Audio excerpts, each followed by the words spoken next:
Hello everyone, welcome to all of you on science simplified.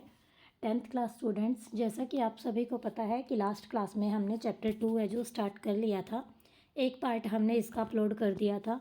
Hope so आप सभी ने देख भी लिया होगा। जिन्होंने नहीं देखा पहले चैनल पे जाके वो पार्ट ज़रूर देखिए।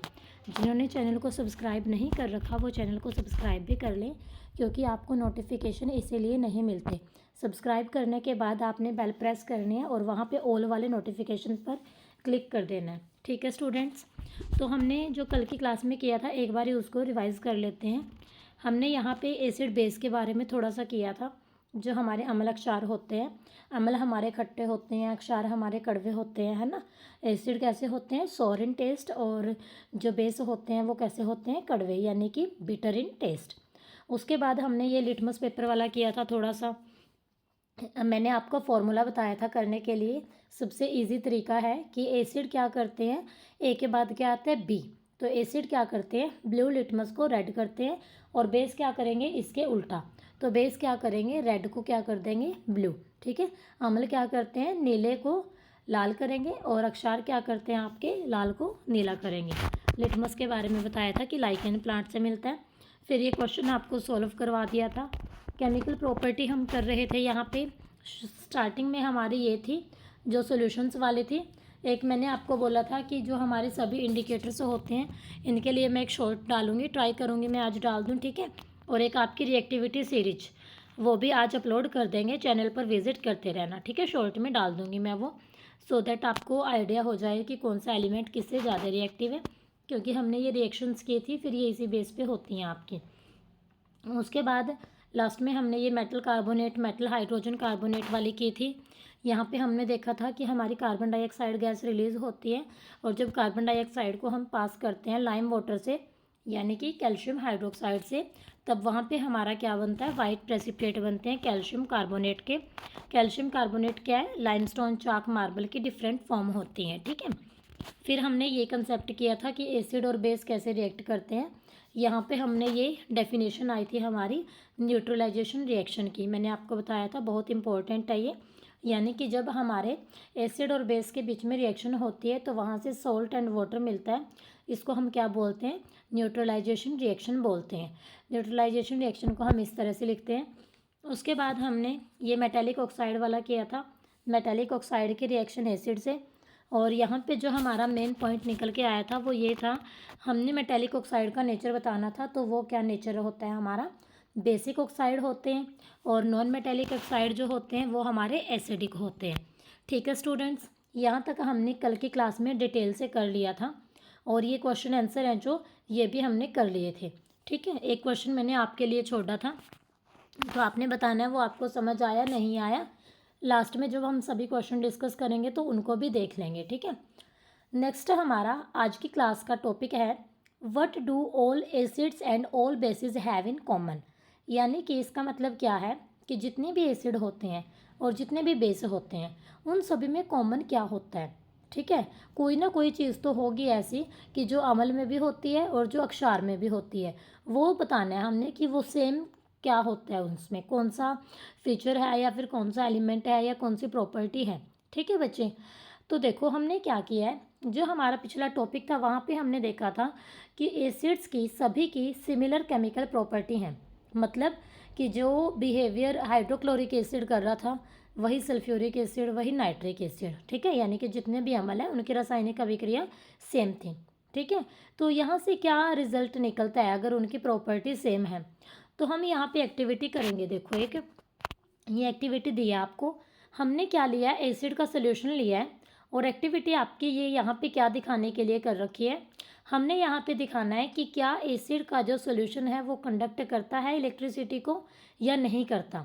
तो पहले हमने क्या करना है, हमने यहाँ पे अरेंजमेंट देखनी है, ठीक है। अब एसिड के अंदर क्या होता है, हाइड्रोजन्स, हाइड्रोजन सभी एसिड्स के अंदर होती है ना।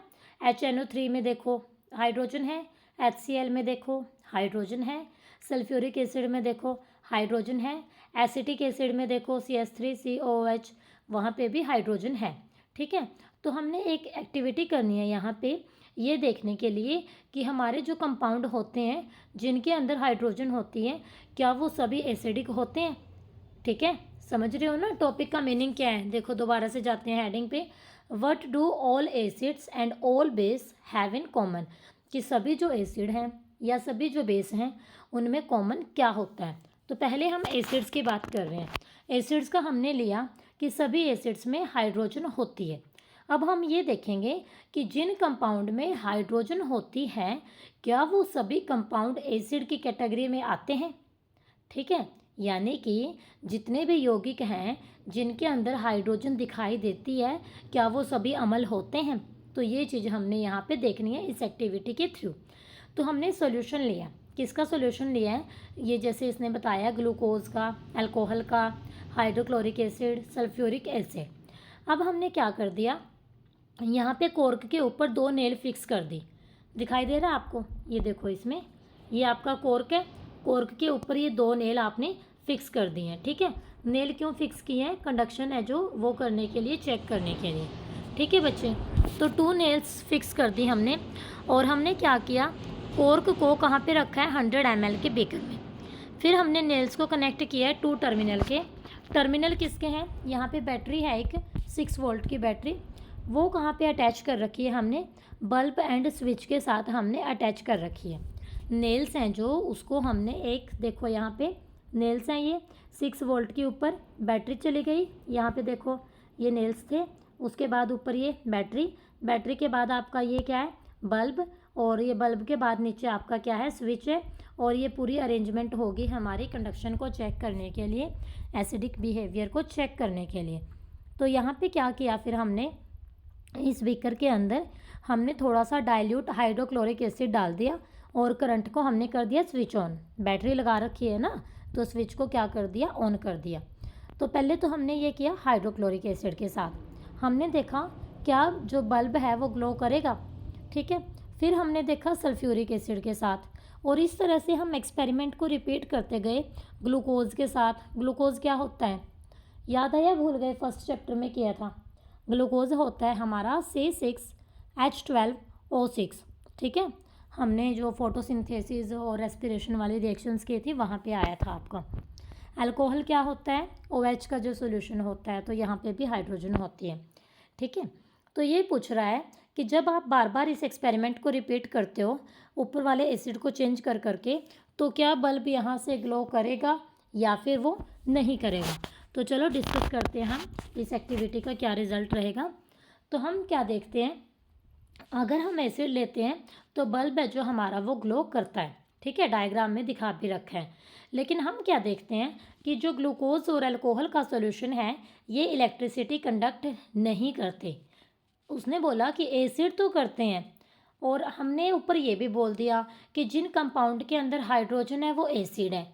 इसीलिए हमने यहाँ उन एसिड के साथ वो कंपाउंड भी लिए जिनका हमें पता नहीं था कि ये एसिड हैं या नहीं, हमने उनको टेस्ट करना था, इसीलिए हमने वो लिए। तो ग्लूकोज के फॉर्मूले में हाइड्रोजन होती है, अल्कोहल के फॉर्मूले में हाइड्रोजन होती है।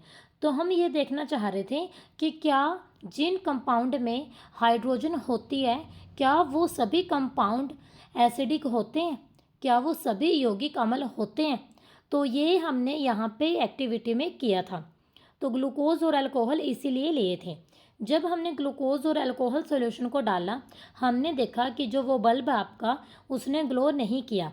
ग्लो नहीं करने का मतलब क्या है, इलेक्ट्रिसिटी कंडक्शन वहाँ पे नहीं हुई, यानी कि ग्लूकोज और अल्कोहल का जो सॉल्यूशन था उसने है जो विद्युत चालकता वहाँ पे नहीं हुई। बल्ब ग्लो करना क्या दिखाता है, अगर वहाँ पे बल्ब है जो वो ग्लो करता है, जल जाता है, ये क्या दिखाता है कि वहाँ पे विद्युत धारा है, यानी कि वहाँ पे आपका इलेक्ट्रिक करंट है। इलेक्ट्रिक करंट होता है एसिडिक सॉल्यूशन से। क्यों, क्योंकि जो एसिडिक सॉल्यूशन होते हैं उसके अंदर होते हैं आयन। ठीक है, आयन होते हैं, कौन से आयन होते हैं, H पॉजिटिव आयन। ठीक है, H पॉजिटिव आयन एक कटायन की फॉर्म में होते हैं। कटायन यानी कि धन आयन, धन आयन मतलब जिसके ऊपर धन यानी कि पॉजिटिव चार्ज है। ठीक है जी, तो यहाँ से आप समझ रहे हो ना कि हमारा कॉन्सेप्ट क्या है। ये क्वेश्चन आएगा आपके पास, अभी नोट कर लो। ठीक है, आपके पास क्वेश्चन इसी तरह से आएगा कि जो एसिड के सॉल्यूशन हैं वो तो इलेक्ट्रिसिटी कंडक्ट करते हैं, एसिडिक बिहेवियर दिखाते हैं, लेकिन ग्लूकोज और अल्कोहल का सॉल्यूशन इलेक्ट्रिसिटी कंडक्ट क्यों नहीं करते। तो इसका रीज़न आपने यहाँ पे यही बताना है, ठीक है। आयंस नहीं बनते होंगे, पढ़ेंगे चलो आगे अब वो क्या कहेगा। एनसीईआरटी के अकॉर्डिंग ही चलना है हमने। तो हमारे पास क्या है, जो एसिड हैं इनके अंदर होता है H पॉजिटिव आयन, जिसको हम कटायन बोलते हैं। और अनायन क्या होता है, जैसे जो सेकंड पार्ट बच गया जिस पे नेगेटिव चार्ज है, ऋण आयन।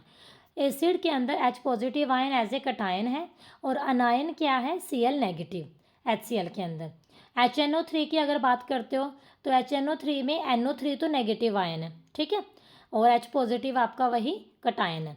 H2SO4 यानी कि सल्फ्यूरिक एसिड, सल्फ्यूरिक अम्ल में जो SO4 और इसकी वैलेंसी क्या होती है 2 नेगेटिव, तो ये आपका अनायन है। एसिटिक एसिड में CH3COO नेगेटिव, ठीक है बच्चे। हाइड्रोजन को छोड़ के जो बाकी वाला पार्ट बच गया आपका वो हमारा अनायन की फॉर्म में है, तो हाइड्रोजन वाला पार्ट है जो कटायन की फॉर्म में है, ठीक है स्टूडेंट्स। तो जो कटायन प्रेजेंट है एसिड में वो है H पॉजिटिव, और ये इससे हमें क्या पता चलता है कि एसिड है जो हाइड्रोजन आयन प्रोड्यूस करते हैं, ठीक है, सॉल्यूशन के अंदर। और जब भी आयन बनते हैं तो वही आयन उसके एसिडिक प्रॉपर्टीज़ के लिए रिस्पॉन्सिबल होते हैं, ठीक है। लेकिन अगर हमने जब ग्लूकोज और अल्कोहल का सॉल्यूशन लिया तो वहाँ पे हमारे पास ये H पॉजिटिव आयन नहीं बने, इसीलिए हमारा जो ग्लूकोज और अल्कोहल का सॉल्यूशन है उसने एसिडिक बिहेवियर शो नहीं किया, और इसीलिए उसने वहाँ पे इलेक्ट्रिसिटी कंडक्ट नहीं की, ठीक है बच्चे। तो ये आपका कंक्लूजन है, और ये क्वेश्चन भी आएगा कि आपका अभी इन टेक्स्ट में ही आ जाए, मेरे श्योरली ध्यान नहीं इन टेक्स्ट में है या इन टेक्स्ट में है, बट ये क्वेश्चन आपके पास है, ठीक है। ग्लूकोज और अल्कोहल का solution do not conduct electricity, why, तो इसका रीज़न यही आएगा क्योंकि ये आयन प्रोड्यूस नहीं करते, और आयन्स है जो वही रिस्पॉन्सिबल होते हैं, क्योंकि आयन के पास चार्ज है, ठीक है, आवेश है, वो चार्ज मूव करता है तभी तो इलेक्ट्रिसिटी बनती है।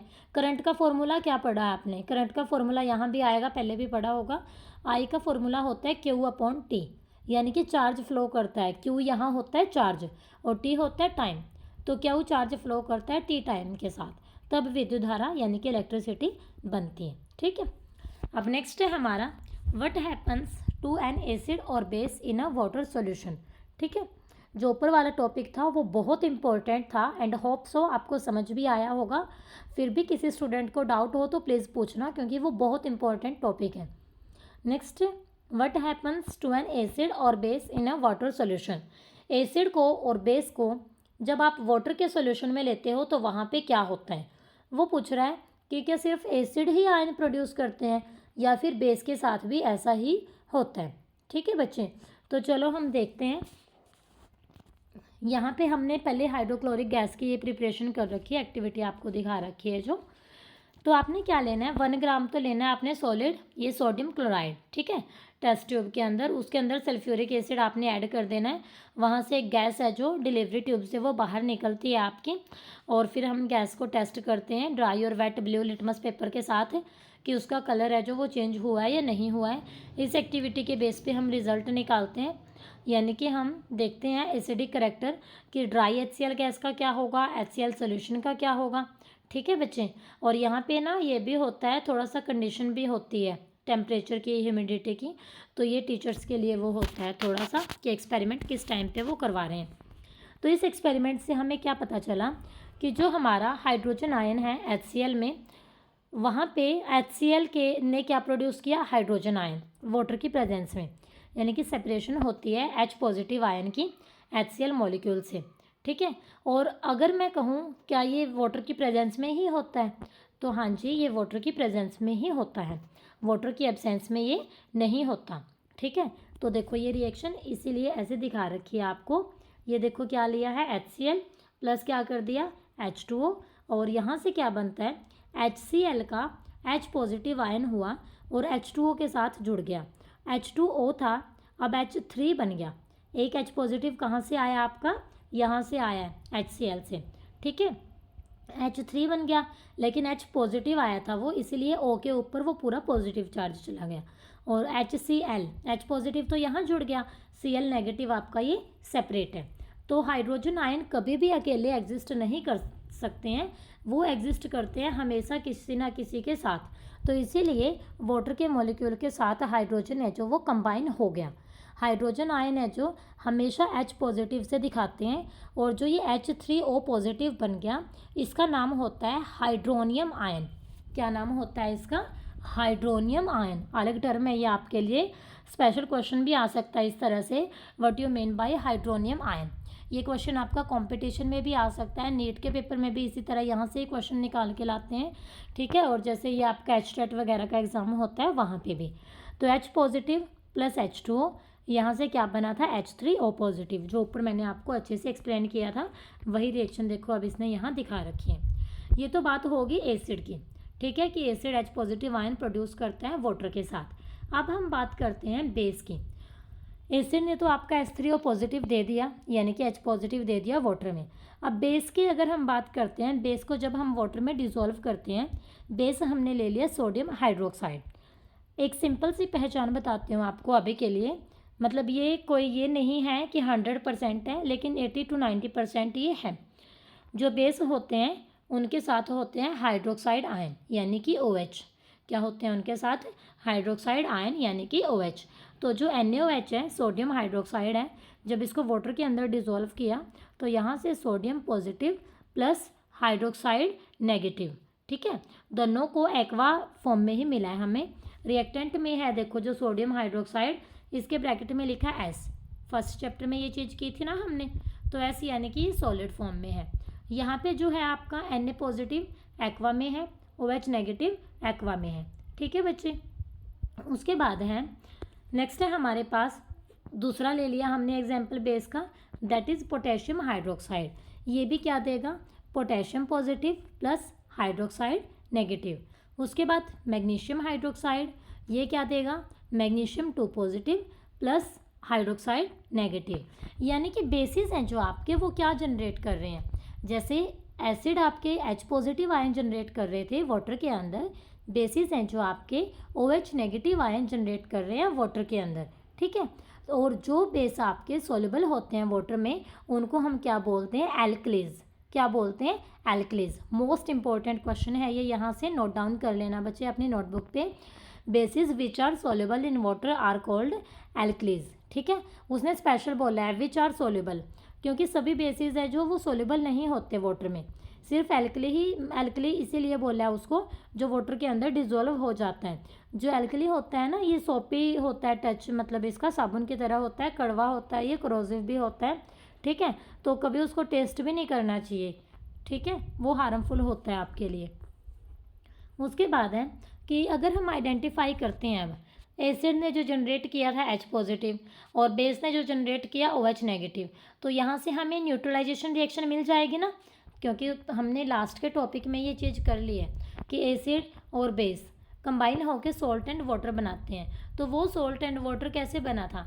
एसिड और बेस के आयंस से ही बना था, क्योंकि H पॉजिटिव और OH नेगेटिव तो वाटर ही बनाएंगे ना आपके कंबाइन होके। तो देखो इसने एक जर्नल इक्वेशन लिख दी यहाँ पे, उसने लिखा HX, X यहाँ पे लिखा किसी भी आयन के लिए। अब यहाँ HCl हो सकता है, H2SO4 हो सकता है, HNO3 हो सकता है, और MOH, M यहाँ किसी उसके लिए जो बेस का हम ले रहे हैं, जैसे सोडियम हाइड्रोक्साइड, मेटल जो भी हम ले रहे हैं, M here stands for metal. तो यहाँ से क्या बनेगा? MX यानी कि मेटल का गिवन साल्ट बन जाएगा, इसीलिए हमने उसको ऊपर लिखा है साल्ट। MX के ऊपर देखो साल्ट लिखा है ना, प्लस यहाँ पे क्या है? वाटर यहाँ पे H और OH कंबाइन होके क्या बन गए? वाटर। देखो H पॉजिटिव एक्वा फॉर्म में है, OH नेगेटिव आपका एक्वा फॉर्म में है, और आपका वाटर बन गया, वो किस फॉर्म में बना है आपका? लिक्विड फॉर्म में। कौन सी फॉर्म में बना है? वो आपका लिक्विड होता है वाटर, इतना तो पता ही होगा सभी को। अब हमारे पास क्या है कि क्या होगा when water is mix with N acid और बेस, ठीक है। एक्टिविटी देखते हैं ये, वाटर को जब हम मिक्स करते हैं एसिड और बेस के साथ, ओके। तो यहाँ पे देखो सबसे पहले एक ये ना मतलब कंटेनर है कोई, और उसके अंदर एसिड और बेस ले रखे हैं, और वहाँ पे होते हैं ये वार्निंग साइन ये इसीलिए होते हैं क्योंकि कोई ना कोई तो बात है कि जिसका आपको ध्यान रखना होता है, वही कॉन्सेप्ट अभी हमने पढ़ना है, ठीक है। तो एसिड सबको पता है, नॉर्मली भी बोल देते हैं बैटरी में एसिड है, इनसे दूर रहो, डायरेक्ट टच मत करो, इस चीज़ में एसिड है, इसको डायरेक्ट टच मत करो, एसिड को टच मत करो, सुना है ना ये कंसेप्ट सभी ने। तो क्या बात है, कुछ ना कुछ तो होगा एसिड के अंदर ऐसा जो आप हमेशा से यही देखते हो, यही सुनते हो कि इसके अंदर एसिड है और इससे दूर रहो। ठीक है बच्चे, तो यही हमने देखना है अभी। तो जो प्रोसेस होती है एसिड या फिर बेस को डिसॉल्व करने की वाटर के अंदर, वो एक्सोथर्मिक होती है। एक्सोथर्मिक याद आया, पढ़ा था ना हमने फर्स्ट चैप्टर में। बताना है बच्चे, जिन जिन स्टूडेंट्स को पता है एक्सोथर्मिक का मीनिंग कमेंट बॉक्स में कमेंट करके एक्सोथर्मिक की डेफिनेशन लिखनी है। ठीक है, एक्सोथर्मिक मैं रिपीट कर दे रही हूँ, चलो फिर भी, लेकिन फिर भी लिखनी भी है आपने। देखते हैं कितने स्टूडेंट्स अपने काम को लेकर कंटिन्यू रहते हैं। एक्सोथर्मिक हमने पढ़ा था, हमने दो तरह की पढ़ी थी, एंडोथर्मिक, एक्सोथर्मिक, दोनों ही समझा दे रही हूँ मैं दोबारा से। एंडोथर्मिक थी हमारी जिसमें हीट अब्जॉर्ब होती है, यानी कि उष्मा का शोषण होना। और एक्सोथर्मिक थी हमारी उष्माक्षेपी, यानी कि जिसमें रिएक्शन के साथ हीट है जो बाहर निकलती है, इवॉल्व होती है बाहर। ठीक है, तो जो प्रोसेस होती है डिज़ोल्व करने की एसिड या फिर बेस को वाटर के अंदर, तो वो एक्सोथर्मिक होती है। वहाँ पे हमें ध्यान रखना होता है कि जब हम मिक्स करते हैं कंसनट्रेटेड नाइट्रिक एसिड को या फिर सल्फ्यूरिक एसिड को वाटर के साथ, ठीक है, कोई भी एसिड है तो जब हम वाटर के साथ मिक्स करते हैं तो हमें वहाँ पे बहुत ध्यान रखना होता है। तो फर्स्ट तो ये होता है कि जब आप एसिड को ऐड करते हो धीरे धीरे ऐड करना चाहिए, और साथ में स्टीरर लेके, स्टीरर क्या होता है, एक तरह से रोड सी होती है, जैसे चम्मच का आपका पीछे वाला सिरा हो गया। जब आप नींबू पानी बनाते हो स्पॉज, उसमें चीनी घोल रहे हो, तो जैसे आप उसको घुमाते हो, दैट इज़ कॉल्ड स्टीरिंग। ठीक है, तो ज़्यादा चक्कर में नहीं पड़ना, बस वही चीज़ होती है ये कि उसको साथ के साथ घोलना। क्यों करते हैं हम ऐसा, कि आपने एक ड्रॉप डाली, वो एक ड्रॉप एक गिलास पानी के अंदर घुल गई, तो एक गिलास पानी के अंदर, मतलब अगर वो 95 ml वाटर था तो 1 ml आपने उसके अंदर एसिड डाला, तो वो 96 के अंदर उसकी रेशियो अब प्रिपेयर होगी। कहाँ, वो 1 ml कितना स्ट्रॉन्ग था। ठीक है, तो रेशियो है जो उसकी जो कंसनट्रेशन है जो वो डाइल्यूट हो जाती है, उसका इफेक्ट है जो पानी के साथ घुलने से कम हो जाते हैं। जैसे सिंपल सा बताती हूँ चलो आपको, आप होली पे सभी ने देखा है कलर होते हैं डार्क कलर, ठीक है, जो रचने वाले बोलते हैं जिनको, तो एक तो आप उनको डायरेक्ट यूज़ करते हो, ठीक है, और एक आपने एक पैकेट की कलर को या एक बोतल को एक बाल्टी में घोल लिया, तो बाल्टी में तो घोल लिया, क्या वो उतना ज़्यादा ही डार्क रहेगा जितना वो बाहर था। डायरेक्ट अप्लाई कर दिया, उतर जाएगा, कभी भी नहीं उतरता है वो। वैसे तो वो बाल्टी वाला भी नहीं उतरता, क्योंकि आजकल आते ही ऐसे हैं, केमिकल इतने स्ट्रॉन्ग होते हैं।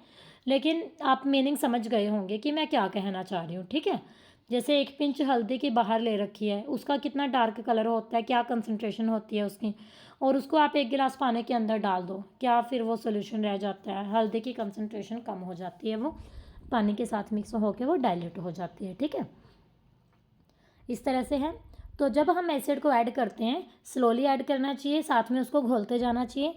अगर हम वाटर को ऐड करते हैं एसिड के अंदर, ठीक है, आपने नीचे ले लिया आधा गिलास एसिड का और ऊपर से एक गिलास पानी का डाल दिया, पता वो क्या होगा, एसिड के अंदर तो एक बूंद पानी की गई नहीं, एकदम उछल के वो एसिड आपका बाहर आएगा और सीधा आके आपके मुंह पे लगेगा वो, क्योंकि आप अगर इस तरह से रिएक्शन करते हो उसकी कि ऐसे खड़े हो और ऐसे डाल दिया।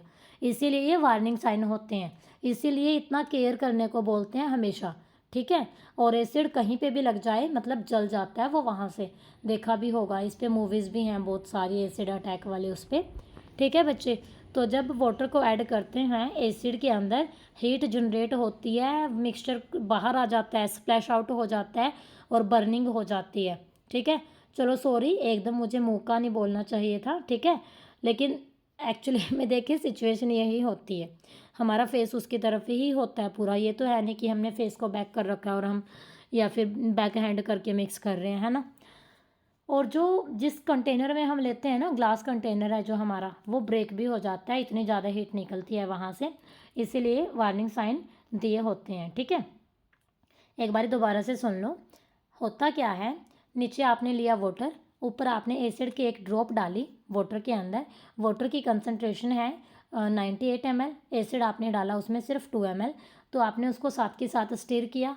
एसिड का इफेक्ट है जो जो पहले 100% था, अब वो आपका सिर्फ 5% बच गया वाटर में मिक्स होने के बाद। धीरे धीरे ऐसे किया, हमारा सॉल्यूशन तैयार हो गया जो हमें चाहिए। ये तरीका तो है बिल्कुल ठीक, और यही हमें करना चाहिए। और हमें किस चीज़ से बचना चाहिए, नीचे एसिड नहीं लेना, ठीक है। अगर आप ये सोचते हो कि गिलास में आपने एसिड लिया, ऊपर से उसमें वाटर डाल दिया, एसिड आपका स्प्लैश आउट हो के छिलक के यानी कि बाहर की साइड आएगा, जो बहुत हार्मफुल होता है, बर्निंग होती है उससे, जो आपका ग्लास कंटेनर है वो भी आपका ब्रेक हो जाता है और ये बहुत हार्मफुल होता है हमारे लिए, हेल्थ के लिए भी, ठीक है स्टूडेंट्स।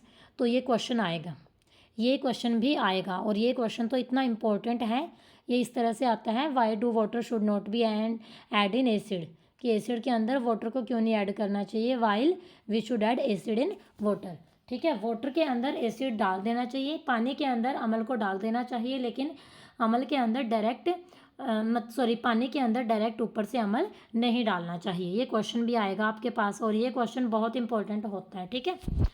तो जो मिक्सिंग होती है आपकी एसिड और बेस की वाटर के साथ, उसका रिजल्ट क्या होता है, आयन की जो कंसंट्रेशन है वो डिक्रीज हो जाती है पर यूनिट वॉल्यूम, डिक्रीज ही होगी ना वो, तो कहाँ, तो वो एक उसका खुद का इफेक्ट था, कहाँ उसमें हमने पानी ऐड कर दिया, ठीक है। तो इस प्रोसेस को हम बोलते हैं डाइल्यूशन, यही वर्ड बार बार मैं आपको बोल रही थी ना कि उसकी डाइल्यूशन, तो एसिड और बेस है जो वो हमारा डाइल्यूट हो जाते हैं, ओके। अब ये क्वेश्चन है, ये क्वेश्चन जितने भी हैं यही मैं बीच बीच में डिस्कस करती गई। देखो फर्स्ट क्वेश्चन किया था ना अभी डिस्कस कि HCl HNO3 तो एसिडिक करेक्टर शो करते हैं, लेकिन जो आपका अल्कोहल ग्लूकोज हो गया ये नहीं शो करते, क्यों नहीं करते, क्योंकि इनके अंदर H पॉजिटिव आयन है जो सोल्यूशन के अंदर हमें वो नहीं मिलते, इसीलिए ये नहीं करते। सेकेंड है, why does an aqueous solution of N acid conduct electricity, जो एसिड का एक्वस सोल्यूशन होता है वो इलेक्ट्रिसिटी क्यों कंडक्ट करता है, वहीं से है ना ये क्वेश्चन, उसी टॉपिक से। तो आपने यहाँ एग्जाम्पल ले लेने हैं, पहले तो एसिड के, फिर आपने बताना है कि ये एसिड है जो एक्वस सोल्यूशन के अंदर आयंस में ब्रेक हो जाएंगे, कटायन होगा H पॉजिटिव और अनायन होगा हमारा, जैसे HCl लिया तो Cl नेगेटिव, और आयंस की वजह से चार्ज का फ्लो होता है, चार्ज के फ्लो होने की वजह से वहाँ करंट बनता है, यानी कि इलेक्ट्रिसिटी है जो वो प्रोड्यूस करते हैं, ओके।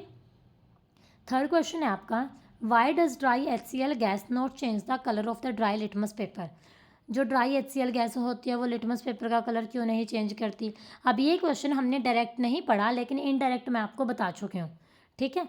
तो आपने इस क्वेश्चन का आंसर मुझे देना है। उसके बाद ये फोर्थ क्वेश्चन देखो जो अभी अभी हमने पढ़ा है, while diluting an acid why is it recommended that the acid should be added to water and not water to the acid. अभी लास्ट के 10 मिनट से मैंने आपको यही बताया है, बड़े अच्छे से बताया है, ठीक है।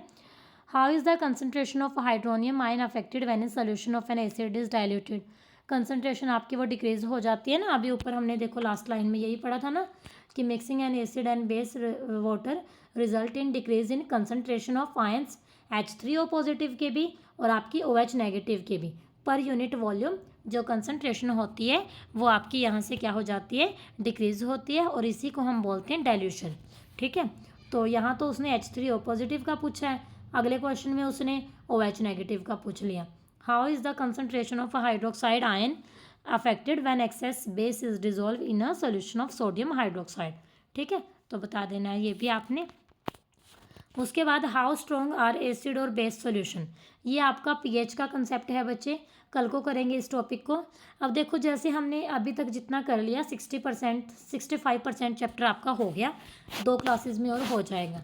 अब जैसे चैप्टर किया है, इन टेक्स्ट क्वेश्चन आए हैं, तो आपके कुछ एन टेक्स्ट क्वेश्चन भी तो हो गए होंगे, है ना, एक नज़र उधर भी मार लेते हैं। 60 ही हुआ है अभी, ये साल्ट वाला भी है आपका।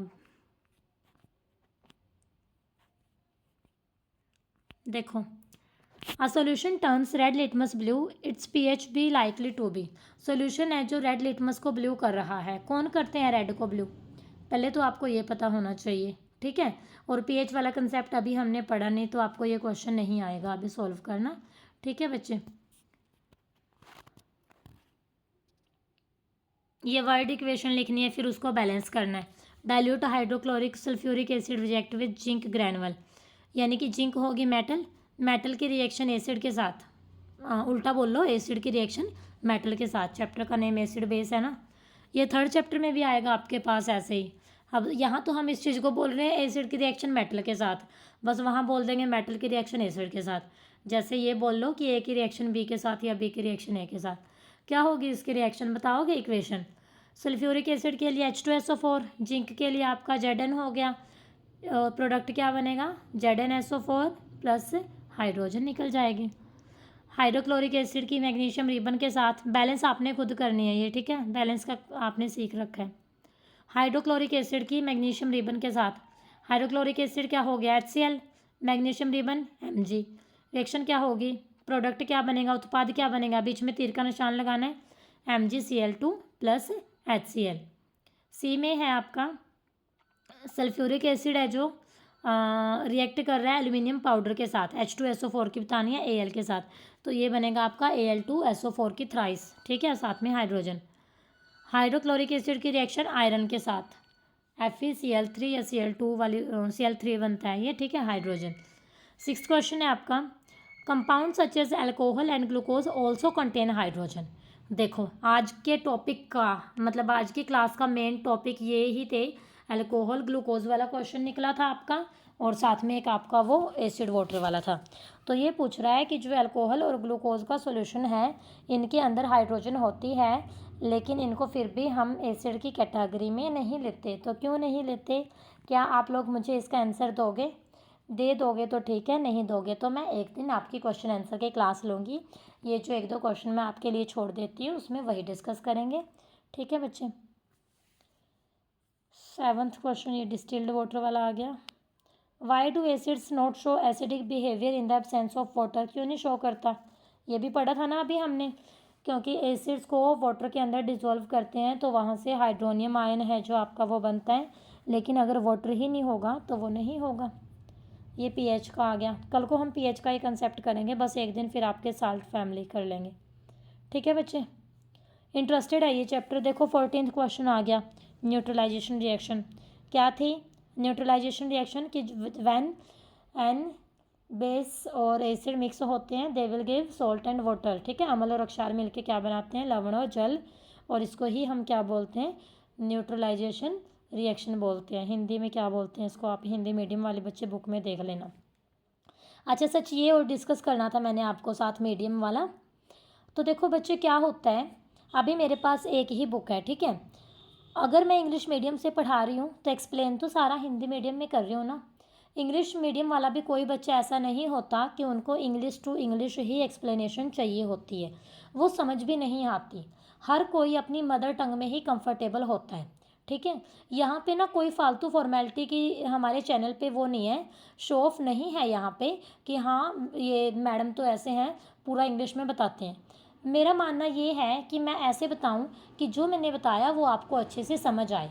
Main point is this only, ठीक है, जो मैं आपको करवा रही हूँ वो कॉन्सेप्ट आपको समझ आए, वो प्रैक्टिकल मीनिंग उसका समझ आए, लाइफ में आप उसको कहाँ पे अप्लाई कर रहे हो वो चीज़ आपको समझ आए, ठीक है।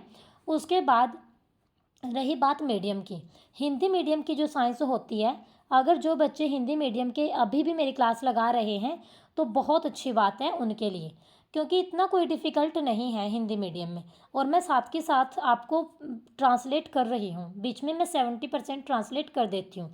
और जब आपके सामने बुक ही है, ठीक है, वहाँ पे आपका दिस लिखा है, यहाँ पे आपका यह लिखा है, तो क्या आप इतना सा नहीं समझ सकते कि मैडम इस पैराग्राफ को खोल रहे हैं, इसको एक्सप्लेन किया है तो यही है, ठीक है।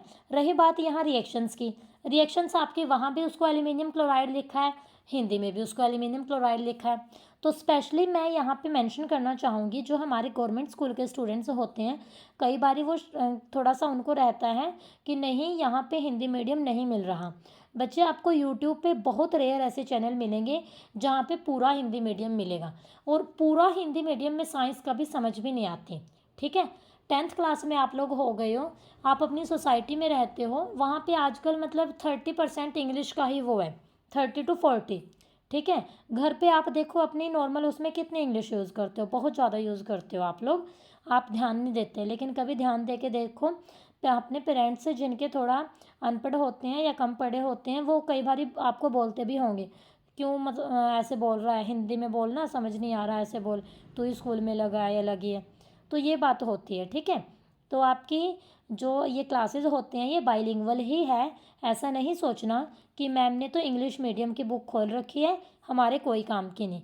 ये क्लासेस हैं जो मेरी सभी ही स्टूडेंट्स के लिए इक्वली मायने रखती हैं। जो मेरी एक्सप्लेनेशन है वो सारी हिंदी में ही होती है, और जो स्टूडेंट्स फर्स्ट डे से क्लास लगा रहे हैं उन्होंने देख भी लिया होगा।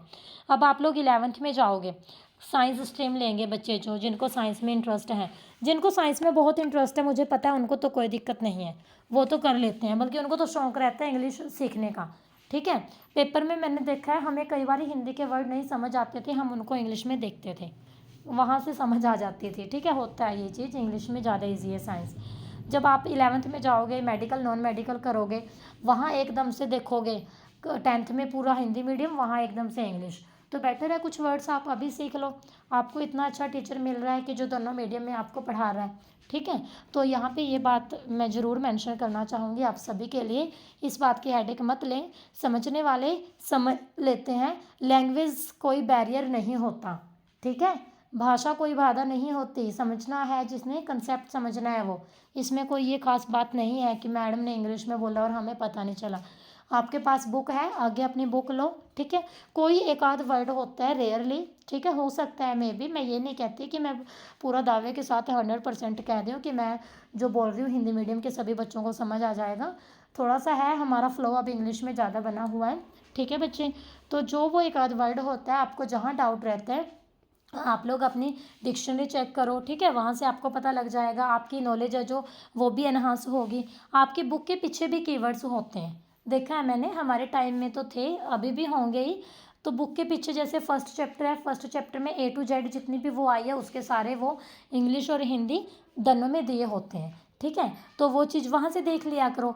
स्टिल फिर भी आपको अगर कोई प्रॉब्लम रहती है तो मैं तो हूँ ही, कमेंट बॉक्स में कमेंट करो कि मैम ये जो आपने बोला है मुझे बता दो, इसको हिंदी मीडियम में क्या बोलते हैं, तो मैं आपको वहाँ से बता दूँगी। ठीक है, कोई आपने हेजिटेशन नहीं लेनी, कोई शर्म नहीं महसूस करनी, चैनल आपके लिए ही बना है, चैनल आपके साथ ही है। जब आप लोग मेरे साथ जुड़े गए तभी मेरा मतलब चैनल है जो वो ग्रो करेगा।